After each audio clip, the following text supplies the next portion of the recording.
Welcome to our channel. నేను యజ్ఞమూర్తి.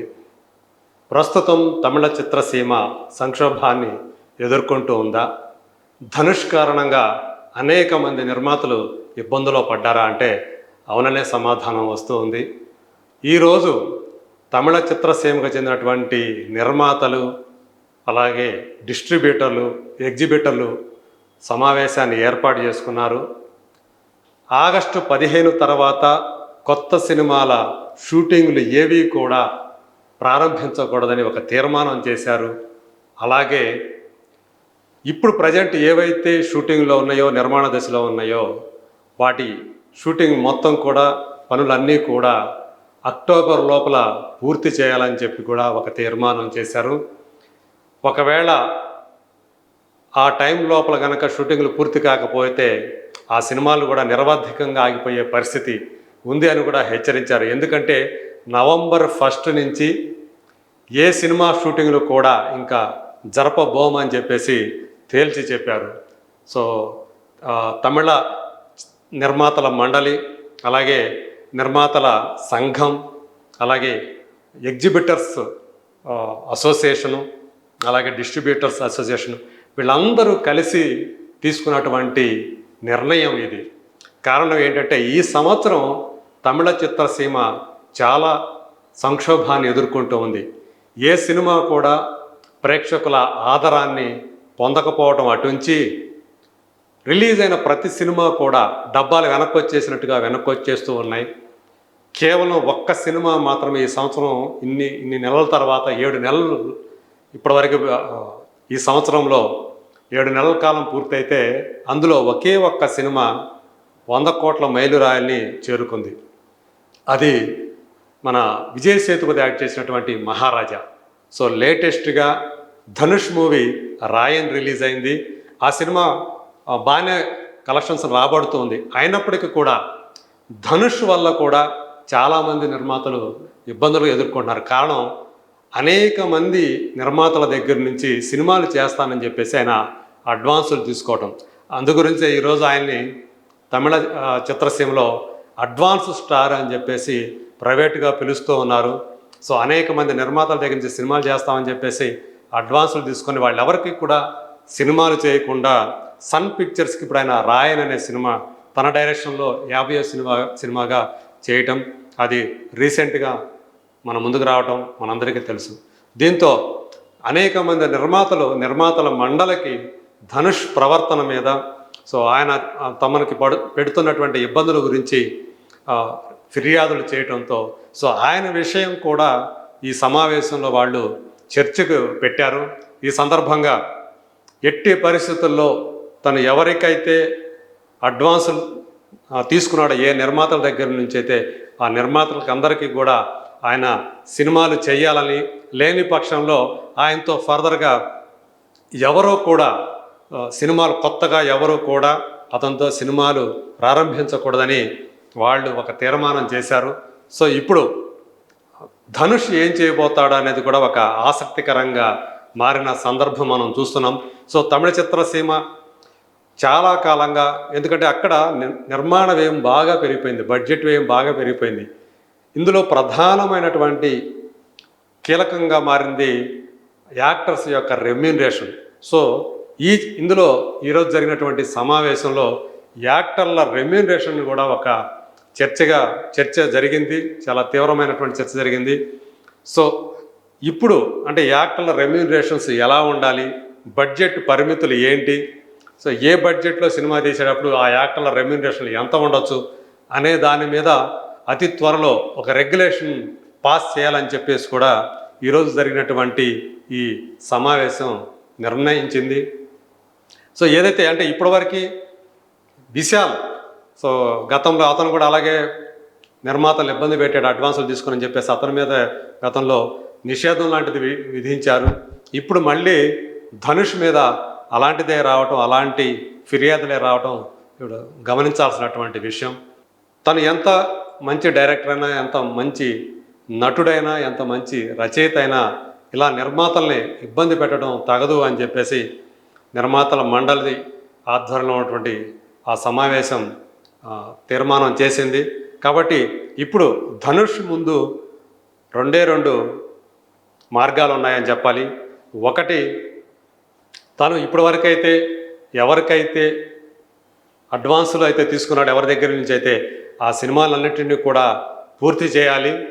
రెండోది, తను ఇప్పటి వరకు ఏవైతే చేసుకుంటూ వచ్చాడో ఆ సినిమాలు ఏవైతే ఉన్నాయో వాటిని, అంటే కొత్తగా ఏదైనా సరే సినిమా చేయాలంటే ఎవరో కూడా అతని దగ్గరికి రాని పరిస్థితి నెలకొని ఉంటుంది. కాబట్టి తన రెమ్యూనరేషన్ కూడా తగ్గించుకోవాల్సినటువంటి పరిస్థితి ధనుష్ మీద ఉంది.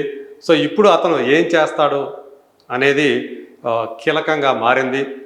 ఈ సమావేశంలో ప్రధానంగా ధనుష్ మీద కూడా వ్యక్తిగతంగా ధనుష్ గురించినటువంటి ప్రస్తావన, ఆయన గురించినటువంటి చర్చలు జరిగాయి. కాబట్టి ధనుష్ ఏం చేయబోతాడు, ఎందుకంటే మనందరికీ తెలుసు రజనీకాంత్ తను పెద్ద కుమార్తెను ఐశ్వర్యని పెళ్లి చేసుకోవడం, తర్వాత వాళ్ళిద్దరూ కూడా విడిపోవటం మనకు తెలుసు. ఆ తర్వాత ఇప్పుడు ఆయన తన 50వ సినిమా రాయల్ని తన సొంత డైరెక్షన్ను తీయటం, దానికి దర్శకుడిగా కూడా మంచి ప్రశంసలు అందుకోవడం మనం అందరం చూసాం.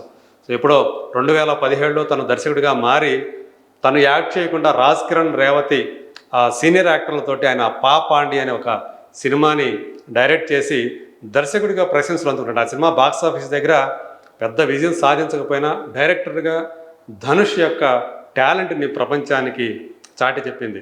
ఇప్పుడు ఒక కమర్షియల్ వేలో ఒక యాక్షన్ డ్రామాగా, అలాగే ఒక మంచి ఎమోషన్స్ తోటి అన్న చెల్లెళ్ళ, ముగ్గురు అన్నలు ఒక చెల్లి కథతోటి తను తీసినటువంటి ఈ రాయన్ సినిమా తెలుగుతో పాటు తమిళ మిగతా భాషల్లో కూడా చాలా బాగా మంచి పేరు తెచ్చుకుంది. డైరెక్టర్గా కూడా మంచి మార్కులు తెచ్చుకున్నాడు.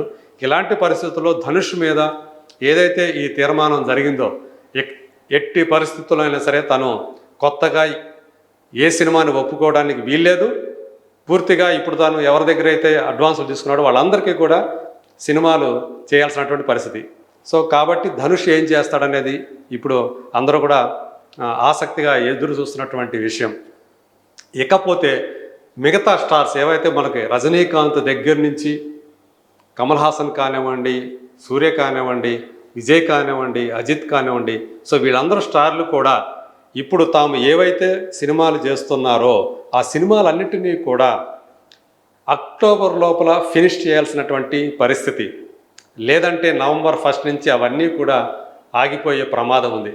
కాబట్టి రజనీకాంత్ సహా ఇప్పుడు ఇలాంటి ఒక సంక్లిష్టమైనటువంటి స్థితిని ఎదుర్కొంటున్నారని చెప్పాలి. ఎందుకంటే ఇప్పటికి ఆయన 2 సినిమాలు ఒప్పుకొని ఉన్నారు, ఒక సినిమా పూర్తి చేసే పనిలో ఉన్నారు రజనీకాంత్. అలాగే విజయ్ రాజకీయాల్లోకి రావాలని చెప్పేసి తను ప్రస్తుతం చేస్తున్న సినిమాలను పూర్తి చేసే పనిలో ఉన్నారు. అతను కూడా అక్టోబర్లో పూర్తి చేయాల్సిన అగత్యం ఉంది. అలాగే అజిత్ కూడా సినిమాలు ఒప్పుకొని ఉన్నారు. సో ఇవన్నీ కూడా ఏం చేస్తారు ఇప్పుడు అనేది చాలా అందరూ కూడా ఆసక్తిగా ఎదురు చూస్తున్నటువంటి సందర్భం అని చెప్పాలి.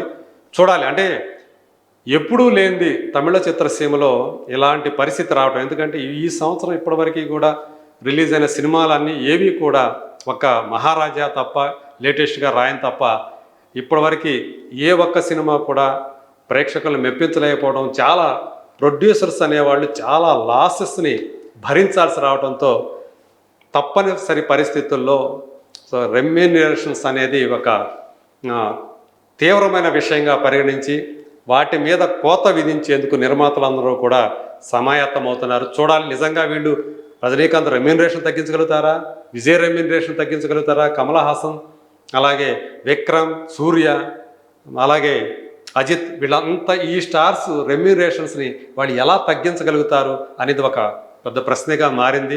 అలాగే బడ్జెట్ కూడా ఇంత పరిధి దాటి సినిమా తీయకూడదు అనేది కూడా ఒక లైన్ గీయబోతున్నారు అని ఈరోజు ఆ సమావేశంలో చేసినటువంటి తీర్మానాలను బట్టి మనకి అర్థమవుతున్నటువంటి విషయం. ప్రస్తుతం తెలుగులో కూడా కొంత అలాంటి పరిస్థితి ఉంది. కేవలం ఈ సంవత్సరం పెద్ద స్టార్ సినిమాలు ఇప్పటివరకు 2 రిలీజ్ అయ్యాయి. సంక్రాంతికి వచ్చినటువంటి మహేష్ బాబు గుంటూరు కారం తర్వాత ఈ మధ్య నెల రోజుల క్రితం వచ్చినటువంటి ప్రభాస్ కల్కి, ఇవి తప్పితే ఇంతవరకు స్టార్స్ హీరోలు ఏవి కూడా, పెద్ద స్టార్లు హీరోలు సినిమాలు ఏవి కూడా తెలుగులో కూడా రాలేదు. ఆగస్టులో వస్తుందనుకున్నటువంటి పుష్ప 2 కూడా డిసెంబర్కి వెళ్ళిపోయింది. అట్లాగే గేమ్ చేంజర్ కానివ్వండి, మిగతా పెద్ద సినిమాలు అన్నీ కూడా దసరా ఆ తర్వాత నుంచే రిలీజ్ అవుతున్నటువంటి పరిస్థితి. సో ఇప్పుడైనా సరే కళ్ళు తెరిచి యాక్టర్లు కానివ్వండి, ఎవరైతే హయ్యెస్ట్ రెమ్యూనరేషన్స్ తీసుకుంటున్నారో వాళ్ళందరూ కూడా తమ రెమ్యూనరేషన్ని స్వయంగా కోత విధించుకోవడము, సినిమాని బతికించుకోవడానికి ఏ ఏ మార్గాలు ఉన్నాయో వాటిని అన్నింటినీ కూడా అన్వేషించి ఏవైతే తీర్మానాలు జరుగుతాయో, ఏవైతే నిర్మాతలు కానివ్వండి, ఎగ్జిబిటర్లు కానివ్వండి, ఎందుకంటే హీరోలు ఉండాలంటే థియేటర్లు ఉండాలి, థియేటర్లు ఉండాలంటే ఎగ్జిబిటర్లు బతకాలి, ఎగ్జిబిటర్లు బతకాలంటే డిస్ట్రిబ్యూషన్ వ్యవస్థ సక్రమంగా ఉండాలి. సో డిస్ట్రిబ్యూటర్లు అనేవాళ్ళు ఉండాలంటే నిర్మాత నుంచి సినిమాలు రావాలి. సో ఇవన్నీ కూడా ఒక గొలుసుకట్టు వ్యవస్థ, అన్నీ కూడా కరెక్ట్గా ఉంటేనే అందరూ కూడా లాభాలు ఆర్జిస్తేనే ఈ సినిమా పరిశ్రమ అనేది మనుగడ ఉంటుంది. లేకపోతే భవిష్యత్తు చాలా భయంకరంగా ఉండే అవకాశం ఉంది, సంక్షోభంలో చిక్కుకునే ప్రమాదం ఉంది. సో ఇప్పుడు ధనుష్ ఏం చేయబోతున్నాడు, అలాగే తమిళ చిత్రసీమలోని మిగతా స్టార్లు అందరూ కూడా ఏం చేయబోతున్నారు అనేది